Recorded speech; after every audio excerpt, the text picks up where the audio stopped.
This story is titled, Parents Skipped My Wedding to Attend My Entitled Sister-in-Law Birthday, and I Broke Down in Tears at the Aisle. Hey everyone! We spend so much time finding you the best content. If you're enjoying these stories and want to support the channel, don't forget to hit that subscribe button. It really helps our channel. Now let's start the video. OP starts by saying, this story is titled, Parents Skipped My Wedding to Attend My Entitled Sister-in-Law Birthday, I Broke Down in Tears at the Aisle. Hey everyone! If you're enjoying these stories and want to support the channel, don't forget to hit that subscribe button. It really helps our channel. Now let's start the video. OP starts by saying, hey Reddit, I never thought I'd be the type of person to share my personal life on here, but I'm at a breaking point and I need to get this off my chest. I'm 22 female, and I recently got married to the most wonderful man, Ben 26 male. But what should have been the happiest day of my life turned into something I'll never forget for all the wrong reasons. Before I dive into the wedding, let me start with some context about my family and why my relationship with my parents has always been complicated. My parents have always been a little too obsessed with my sister-in-law, Lauren. She's 29 and married to my older brother, Adam. She came into our family about 5 years ago, and honestly, at first, I thought she was great. Lauren has one of those personalities that just draws people in. She's confident, outgoing, and has this way of making everything about her. At family gatherings, she's always the loudest in the room, and somehow every conversation seems to circle back to her life. My parents absolutely adore her. I don't mean they like her. They treat her like she's the greatest thing to ever happen to our family. Meanwhile, I've always been the quieter, more independent one. I'm not saying I'm perfect, but I've never been the type to demand attention or make a fuss over things. My parents always told me they appreciated how self-sufficient I was, but over time I realized that was just code for, we're going to ignore you because you don't complain. Lauren, on the other hand, is the opposite of me. She loves the spotlight and has no problem asking for and getting everything she wants. And my parents? They give it to her. Every single time. They saw her as the angel of the house. For example, a couple of years ago, I was saving up to buy my first car. I worked 2 part-time jobs while going to college full-time and was super proud of myself for scraping together enough for a used car. I told my parents about it, thinking they'd be happy for me, but all they said was, that's great, sweetie. Did you hear Lauren is looking at brand new SUVs? When Lauren got her fancy new car, with some financial help from my parents, of course, they acted like she'd just won a gold medal. It's been like this for years. Every time I accomplish something, it's a footnote in their world compared to whatever Lauren's doing. She throws these over-the-top birthday parties every year, and my parents treat them like national holidays. They help her plan, spend weeks picking out the perfect gifts, and gush about her decorations like she invented party planning. When it's my birthday, a card, maybe dinner if they remember. Despite all this, I kept telling myself that my wedding would be different. I thought, this is my big day. They'll finally put me first. My fiancé and I planned a small but beautiful ceremony. Nothing extravagant, but it was important to me that my family was there. I even picked a date that wouldn't conflict with anything else, because I knew how easily my parents get distracted. But as the months went on, I noticed a familiar pattern. Lauren's birthday was just a week before my wedding, and my parents started getting more excited about her party than my ceremony. They'd ask me questions about the wedding here and there, but it was always an afterthought. Conversations with them would go something like this. Me. I finalized the seating chart for the wedding. Mom. That's nice, sweetie. Did you know Lauren's having a photo booth at her party? Isn't that so creative? It was frustrating, but I kept convincing myself. I thought, it's just a birthday party. They'll still be there for my wedding. I should have known better. About a week before the wedding, my parents sat me down for what they called a quick chat. I figured it was going to be about last-minute plans or something, so I wasn't prepared for what they actually said. My mom, avoiding eye contact, started with, sweetheart, we've been meaning to talk to you about something. That's when my dad jumped in. We might not be able to make it to your wedding. I swear my heart stopped for a second. What do you mean you might not make it? It's my wedding. You've known about this for months. My mom sighed like this was hard for her. Lauren really needs us to help with her birthday party. She's been so stressed, and we promised we'd be there to set up and keep things running smoothly. I just stared at them, trying to process what I was hearing. So, you're telling me you're skipping my wedding? For a birthday party? It's not like that, my dad said, trying to sound reasonable. You've always been so independent. We figured you'd understand. Lauren's been planning this party for months, and she's counting on us. I've been planning my wedding for months, I shot back. This isn't just any day. It's one of the most important days of my life. My mom gave me this apologetic smile that made my blood boil. We'll try to make it to the reception, sweetie, but you know how much Lauren needs us. That was it. They had made their decision, and no amount of arguing was going to change their minds. I left the conversation feeling invisible, like my wedding didn't even matter to them. The days leading up to the wedding were a blur of last-minute details, and trying to keep myself from completely falling apart. I didn't tell many people about what my parents had said because, honestly, I was embarrassed. How do you explain to someone that your own parents chose a birthday party over your wedding? I kept hoping they'd change their minds. Maybe they'd realize how ridiculous they were being and show up at the last minute. I told myself, they're my parents. They'll come. However, they didn't. The days leading up to my wedding were supposed to be filled with excitement and anticipation. Instead, I spent most of that week in a fog of frustration and disappointment. I kept replaying the conversation with my parents in my head, hoping I'd somehow misunderstood them or that they'd come to their senses. But every time I thought about it, their words were clear. Lauren's party comes first. I tried to focus on the positives. My fiancé, now husband, Ben, was incredible throughout the whole ordeal.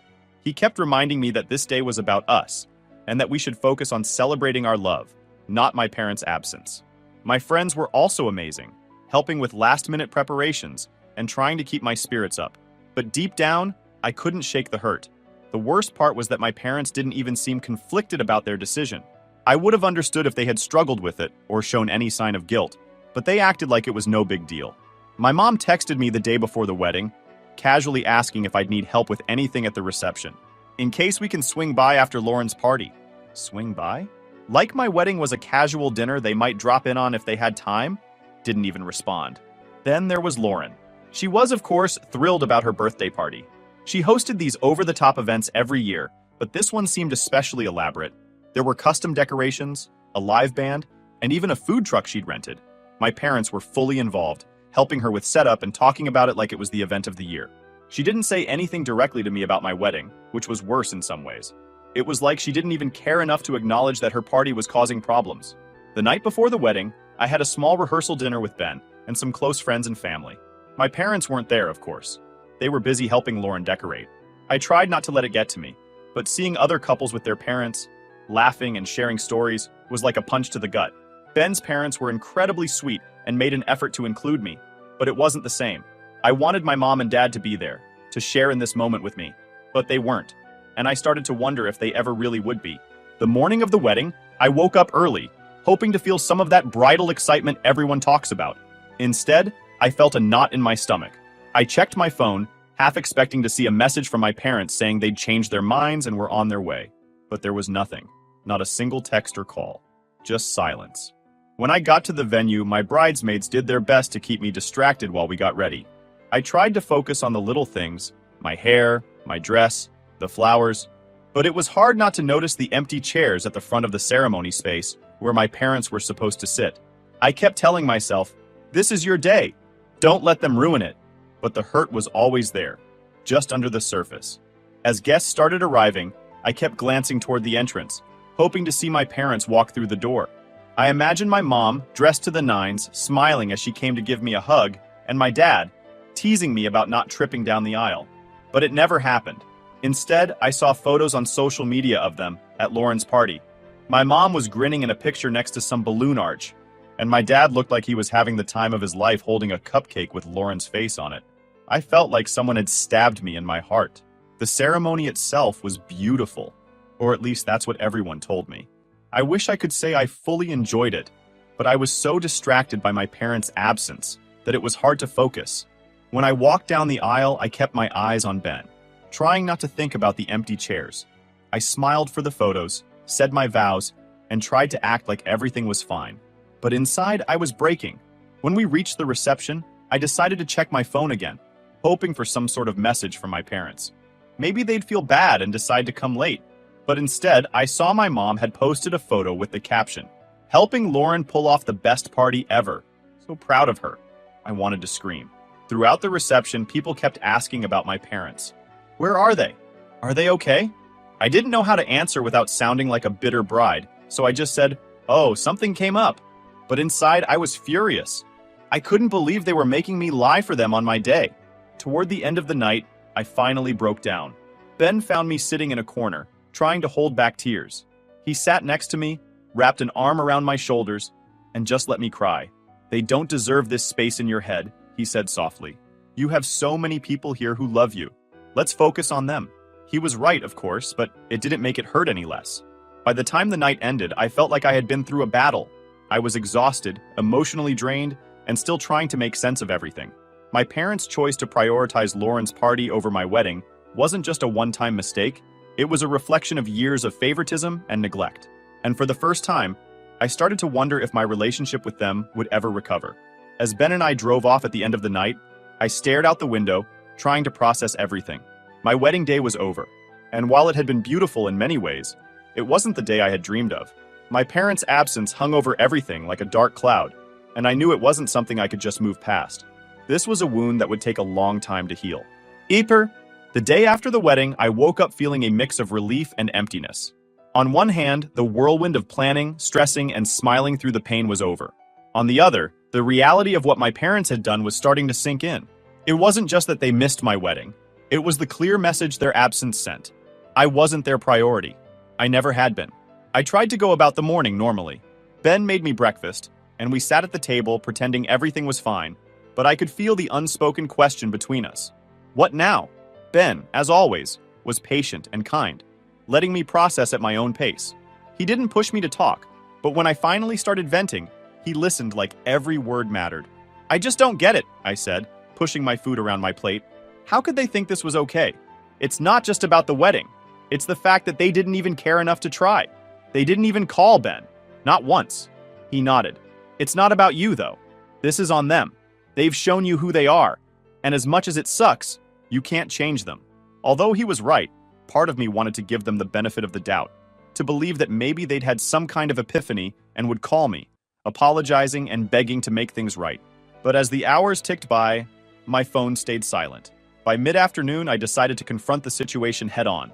I drove to my parents' house, feeling equal parts nervous and angry. When I got there, I found them sitting in the living room, laughing over something on my dad's phone. My mom looked up when I walked in, her smile fading slightly. "Hey, sweetie," she said casually, as if nothing had happened. "How was the wedding?" I couldn't stand her ridiculous question. I stood there for a moment, stunned by how nonchalant she sounded. "Are you serious?" I asked, my voice sharper than I intended. "You weren't there. You didn't even call. And now you're asking how it was?" My dad shifted uncomfortably, but my mom just sighed. "We didn't mean to hurt you," she said, her tone defensive. "Lauren really needed us. You know how much she puts into her parties, and we couldn't just leave her hanging." "Leave her hanging?" My voice rose. "It's a birthday party. She has one every year. This was my wedding. Do you even understand how humiliating it was to stand there, looking out at the crowd and see your seats empty?" My dad finally spoke up, his tone calm but patronizing. "We thought you'd understand. You're always so strong." And Lauren was really stressed. It wasn't about choosing one over the other. It absolutely was about choosing one over the other, I shot back. "And you didn't choose me. You've never chosen me. This wasn't just some small mistake. You missed one of the most important days of my life, and you didn't even try to make it right." They both went quiet for a moment, and I could see my mom searching for the right thing to say. Finally, she muttered, "We're sorry if you feel that way, but what's done is done. Can't we just move on?" "How am I supposed to move on when you don't even acknowledge how much you've hurt me? You didn't just miss my wedding. You made it clear that I don't matter to you. Not compared to Lauren." The room was heavy with silence after that. My parents looked at each other, then back at me, but neither of them said anything. I could feel the tears welling up, but I refused to let them fall. I wasn't going to cry in front of them. I can't do this right now," I said. "I need some time." Without waiting for a response, I turned and walked out. As I drove home, I felt a mix of anger, sadness, and a strange sense of clarity. I had always known my parents favored Lauren, but this was the first time I truly realized how deep it went. Their indifference, their excuses, their refusal to take responsibility, it was just a lot. I didn't have to keep pretending everything was okay anymore. When I got home, Ben was waiting for me. He didn't ask how it went. He could tell just by looking at me. Instead, he pulled me into a hug, and for the first time that day, I let myself cry. "I don't know if I can forgive them," I whispered. "You don't have to," he said simply. "At least not right now. Take your time. Focus on yourself. You don't owe them anything." That night, I sat down and started writing a letter. Not to send, but just to get my feelings out. I poured everything onto the page. The years of feeling second best, the countless times they prioritized Lauren over me, and the heartbreak of their absence on my wedding day. It wasn't pretty or polished, but it was honest. And for the first time in days, I felt a small sense of relief. I didn't know what would happen next. I didn't know if my parents would ever truly understand what they'd done, or if they even cared enough to try. But in that moment, I realized that I couldn't keep carrying the weight of their choices. This was their failure, not mine. And if they didn't want to be part of my life, then maybe it was time for me to stop trying to make them. In the days that followed my confrontation with my parents, their absence at my wedding began to spread. At first, I thought I could keep it quiet, just something I deal with privately. But word travels fast in my family, especially when it's something like this. By the end of the week, almost everyone in my extended family seemed to know what happened, and the reactions were intense. It started with my aunt, my dad's sister. She's always been outspoken and doesn't shy away from calling people out when she thinks they've done something wrong. She called me one evening, and after a few pleasantries, she went straight to the point. "I heard your parents skipped your wedding for Lauren's birthday party. Please tell me that's not true." Hearing someone else say it out loud made me feel raw all over again. "It's true," I admitted quietly. "They said Lauren needed them, and they thought I'd understand." My aunt let out a long sigh. "That's disgusting," she said bluntly. "I'm so sorry, sweetie. You deserved better than that." She didn't stop there. By the next day, she'd shared her feelings in the family group chat, a place usually reserved for sharing baby photos and planning holiday gatherings. She wrote something like, "I can't believe Adam and Lauren's birthday party was more important than my name's wedding. This family needs to get its priorities straight." It didn't take long for the chat to explode. My cousins chimed in, some shocked, others angry on my behalf. My grandparents, who hadn't been able to travel to the wedding due to health reasons, were particularly upset. My grandmother called me in tears, apologizing for not being there to support me. "If I could have made it, I would have been there front and center," she said. "I don't know what your parents were thinking. It breaks my heart." Her words brought me to tears, but they also made me realize how much support I did have from other parts of my family. For so long, I'd focused on the people who didn't show up for me, mainly my parents, that I hadn't fully appreciated the people who did. My grandparents, my aunt, my cousins. They all cared deeply about what had happened and wanted to make sure I knew I wasn't alone. Of course, not everyone was supportive. My mom, who apparently wasn't thrilled about being called out in the group chat, texted me with a long message about how I'd blown things out of proportion and how it wasn't fair to drag the family into this. She wrote, "We've apologized, and we don't deserve to be vilified for making one mistake." I stared at the message for a long time before responding. Finally, I wrote, "I didn't drag anyone into this. People are upset because they see how hurt I am. That's on you, not me." She didn't reply. And then there was Lauren. She texted me too, her message dripping with fake innocence. "I'm so sorry if my party caused any issues with your wedding. I didn't realize there was a conflict. I hope we can move past this and keep the family close." Reading her message made my blood boil. Lauren always knows everything that's going on in the family. She thrives on being in the center of things, so there's no way she didn't know my wedding date. Like Common, not to that extent Karen. Even if she didn't outright tell my parents to prioritize her party, she created an environment where they felt like they had to. I didn't respond. I couldn't muster the energy to pretend everything was fine with her anymore. Meanwhile, my brother Adam stayed noticeably silent through all of this.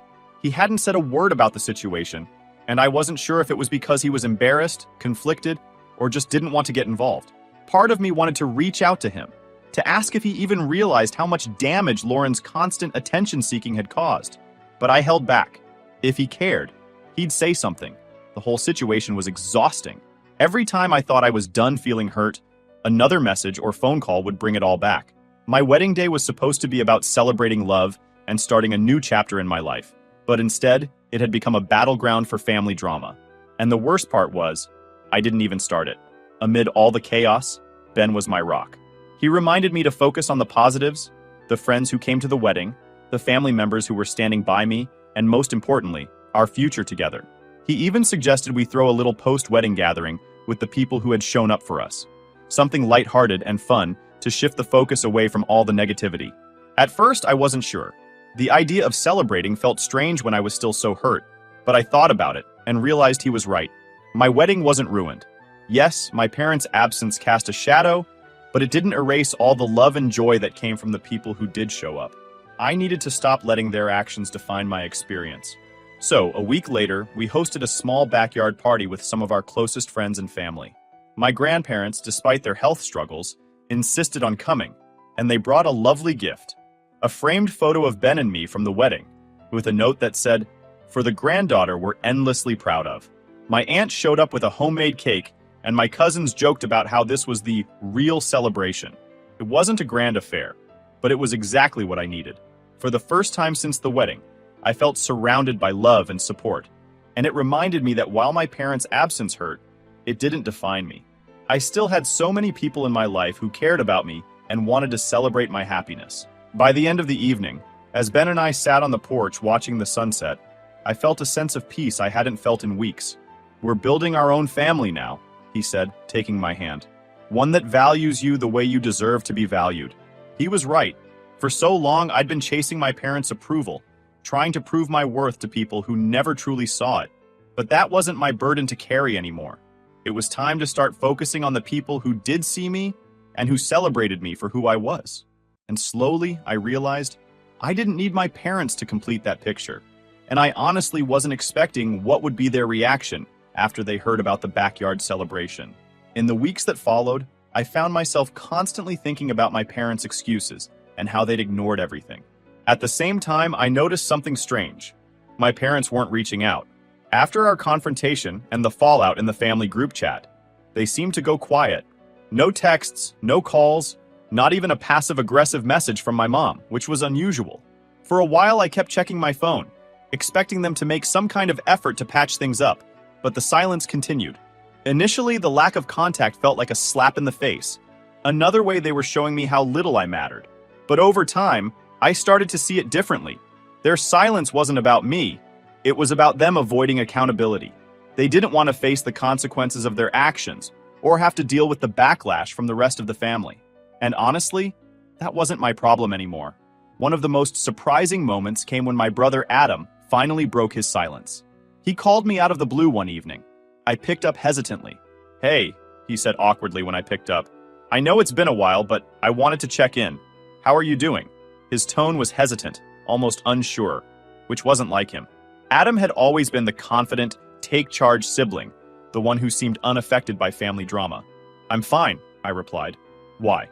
There was a long pause on the other end of the line before he finally said, "Look, I've been thinking a lot about what happened with Mom and Dad. I know I didn't say anything at the time, but I want you to know that I'm sorry. I should have done more to stand up for you." His words caught me off guard. For years, I'd resented Adam for his silence, for the way he let Lauren dominate the family dynamic without ever stepping in. Hearing him acknowledge it, even a little, felt like validation I hadn't expected. "I appreciate that," I said carefully. "But it's not just about you standing up for me.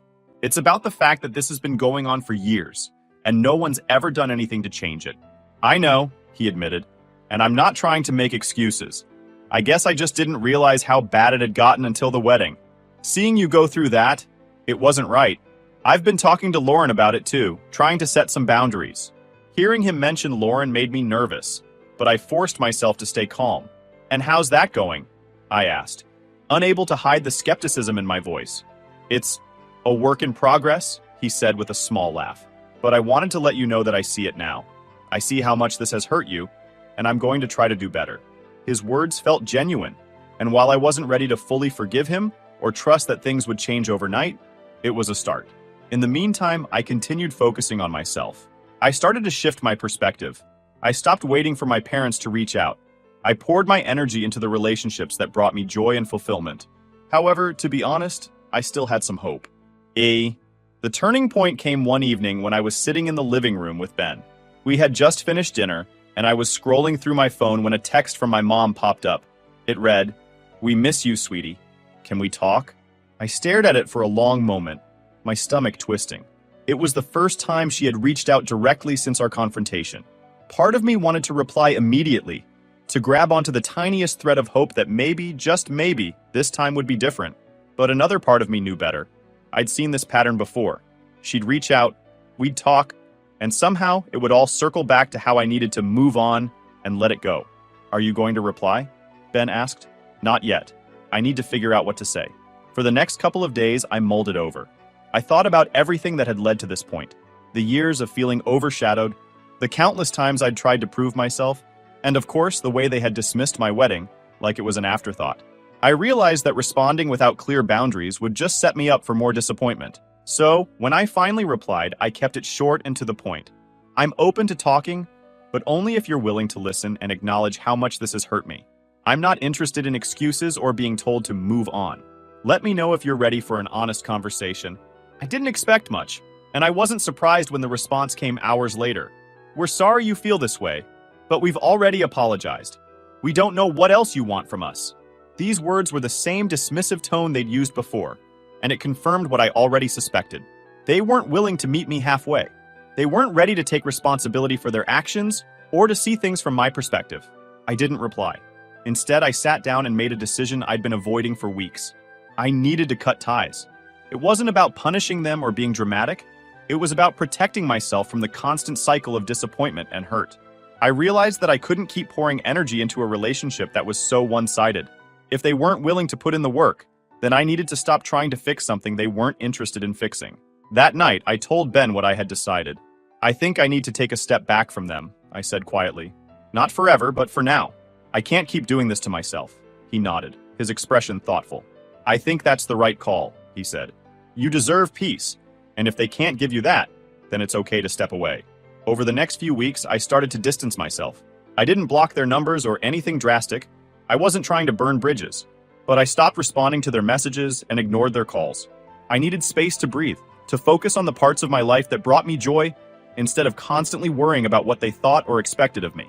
At first, it was hard. I'd spent so much of my life trying to maintain that connection, even when it hurt, that letting go felt unnatural. But as time went on, I began to feel lighter. I started to realize how much of my energy had been tied up in trying to make them see me, to value me, and how freeing it was to let go of that burden. The family group chat, predictably, didn't stay quiet for long. My mom eventually started posting vague messages about misunderstandings and family being more important than grudges. My aunt, bless her, wasn't having any of it. She called them out again, writing, "Misunderstandings don't happen when you skip your daughter's wedding. That's a choice, not a mistake." I stayed out of it. I didn't want to engage in the drama anymore. I was done explaining myself, done trying to make them see the impact of their actions. If they couldn't figure it out on their own, no amount of arguing was going to change that. As for Lauren, I decided to stop engaging with her altogether. She sent me a message, some overly cheery text about wanting to put everything behind us, but I left it unanswered. I didn't have the energy to deal with her fake innocence anymore. She wasn't my problem, and I wasn't going to make her one. Cutting ties with my parents wasn't easy. There were moments when I second-guessed myself, wondering if I was being too harsh or if I'd regret it later. But every time those thoughts crept in, I reminded myself of one simple truth. I deserved better. Maybe one day my parents will understand what they've done and take real steps to make amends. But until then, I'm done waiting. I'm moving forward, and for the first time, it feels like I'm finally free.